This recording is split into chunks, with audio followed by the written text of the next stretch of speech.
Students, हमने इससे पहले वाले लेक्चर में पढ़ा था प्राचीन भारत का राजनीतिक संगठन और राज्य शिल्प। आज हम अध्ययन करेंगे प्राचीन भारत में राजनीतिक दायित्व और कराधान, पॉलिटिकल ऑब्लिगेशंस एंड टैक्सेशन के बारे में। प्राचीन भारतीय राजनीतिक चिंतन के अनुसार राज्य की आज्ञा का पालन इसलिए आवश्यक है क्योंकि वह समाज व्यवस्था की रक्षा करता है और अपनी प्रजा को अच्छा जीवन जीने के लिए बहुत बढ़िया परिस्थितियां प्रदान करता है।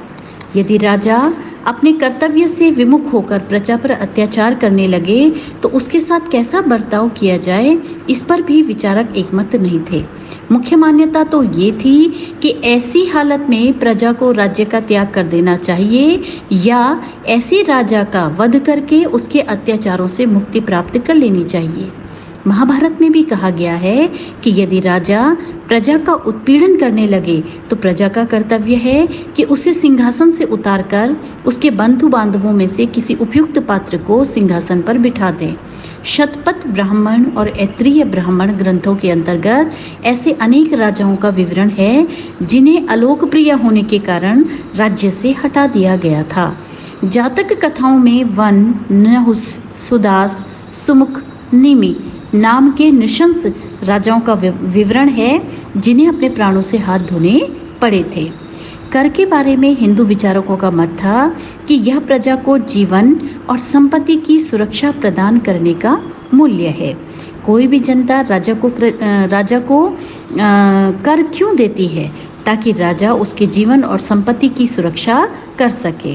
विष्णु स्मृति कहती है कि यदि किसी व्यक्ति के घर में चोरी हो जाए और चोरी का सामान वापस न मिल पाए तो उसकी क्षतिपूर्ति करना राजा का दायित्व है। क्यों दायित्व है? क्योंकि राजा को प्रजा ने कर दिया है। यदि राजा अपनी प्रजा को संरक्षण प्रदान करने में लगातार विफल रहे तो उसे कर लगाने का कोई अधिकार नहीं रह जाता। इस संदर्भ में विदुर महाभारत काल में जो कौरव थे, जो साम्राज्य था उनका, उसमें उनके महामंत्री होते थे। उनके अनुसार जैसे मधुमक्खी फूलों को कोई क्षति पहुंचाए उनका रस ले लेती है, ऐसे ही बुद्धिमान शासक लोगों को कोई दुख पहुंचाए बिना कर वसूल कर लेता है। यानी प्रजा को करों का बोझ में अनुभव नहीं होना चाहिए।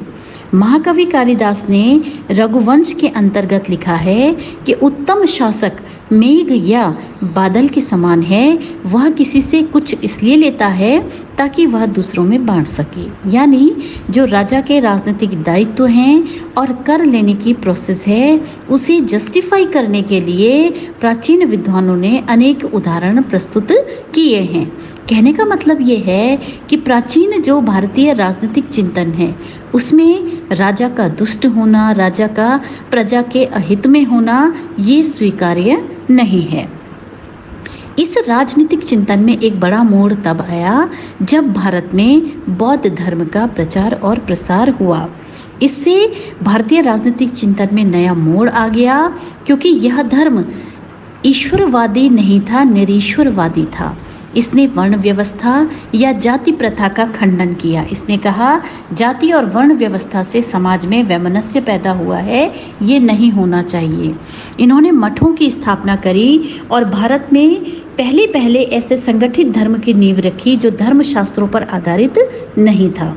उसने स्त्रियों को धार्मिक व्यवस्था में नियमित रूप से प्रवेश दिया। भारतीय राजनीतिक चिंतन में स्त्रियों को प्रवेश नहीं था। यह ऐसे धर्म के रूप में उभर कर आया जिसे समाज के उपेक्षित वर्गों जैसे व्यापारियों, शिल्पियों, सौदागरों, विदेशी अधिवासियों का समर्थन प्राप्त था। इसने ये स्वीकार किया कि राजा का मूल कर्तव्य धम्म यानी धर्म की रक्षा करना है, परंतु धर्म की उसने उस परिभाषा को नहीं माना जो वर्ण व्यवस्था और धर्म शास्त्रों पर आधारित थी। इसका मतलब था कि देश का कानून निर्धारित करने का अधिकार स्वयं राजा को होना चाहिए। इससे पहले राजा को कानून का संरक्षक मात्र माना जाता था, निर्माता नहीं। इस तरीके से बौद्ध धर्म के निर्माण ने भारतीय चिंतन के इतिहास में विधि निर्माण के विचार का सूत्रपात किया। इससे कानून को प्रभुसत्ताधारी की इच्छा का दर्जा मिल गया। वह धर्मशास्त्र के आदेशों की अभिव्यक्ति मात्र नहीं रह गया। प्राचीन राजनीतिक चिंतन धर्मशास्त्र की अभिव्यक्ति है और जो बौद्ध धर्म के बाद राजनीतिक चिंतन हुआ उसे कानूनी दर्जा राजा के द्वारा दिया जाना निश्चित हो गया।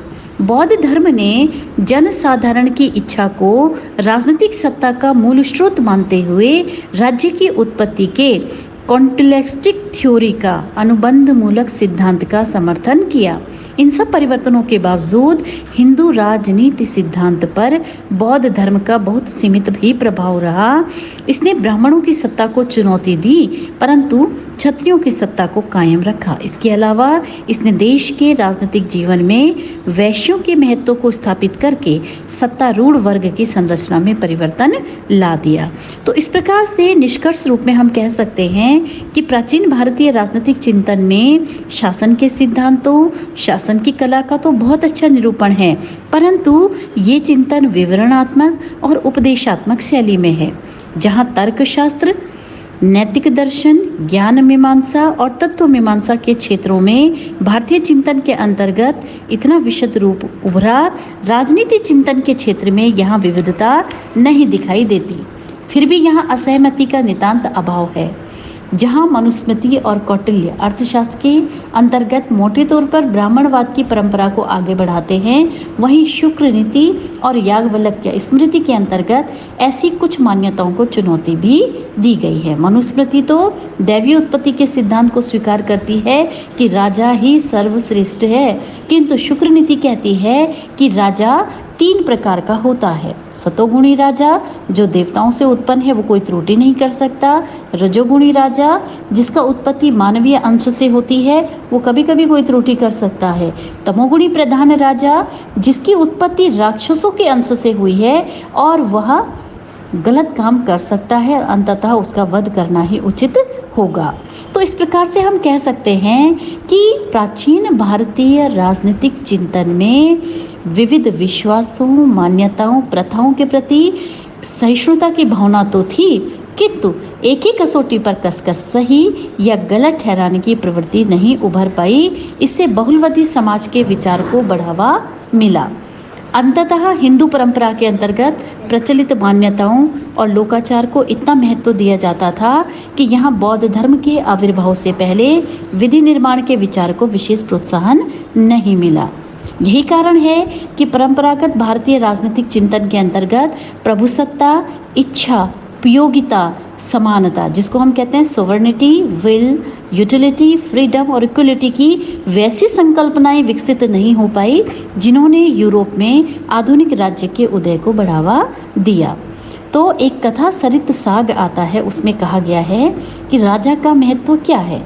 सूर्य के बिना आकाश क्या, जल के बिना सरोवर क्या, मंत्रणा के बिना राज्य क्या और सत्य के बिना वाणी क्या। तो राजा कैसा होना चाहिए? जो निस्वार्थ भाव से प्रजा की रक्षा करे। ऐसा जो विचार था वो प्राचीन भारतीय राजनीतिक चिंतन ने दिया।